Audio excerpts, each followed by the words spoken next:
So hello guys, welcome back. ఇప్పుడైతే మనం పెసులు curry చేయబోతున్నాం. సో ఫస్ట్ అయితే పెసులు నైటే నానబెట్టుకోవాలి. అవి నాన్నాక బాగా బాయిల్ చేసుకోవాలి, అంటే ఉడకపెట్టుకోవాలి కుక్కర్లో. 1 కప్ ఆఫ్ దానికి 3 విజిల్స్ రావాలి.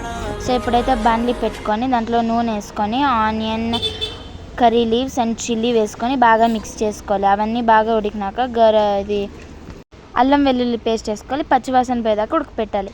ఆ తర్వాత మనం కట్ చేసుకొని పెట్టుకున్న టమాటో వేసుకోవాలి. టమాటో బాగా మగ్గే వరకు ఉడకపెట్టుకోవాలి.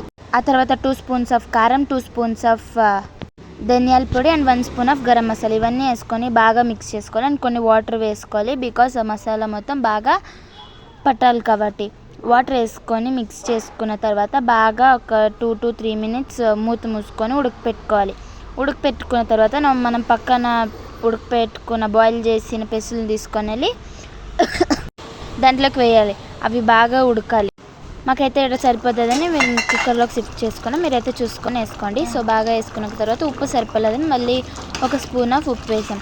బాగా మిక్స్ చేసుకొని బాగా ఉడికిన తర్వాత ప్లేట్లోకి సర్వ్ చేసుకొని తింటే చపాతీకైనా రైస్కైనా చాలా టేస్టీగా ఉంటుంది.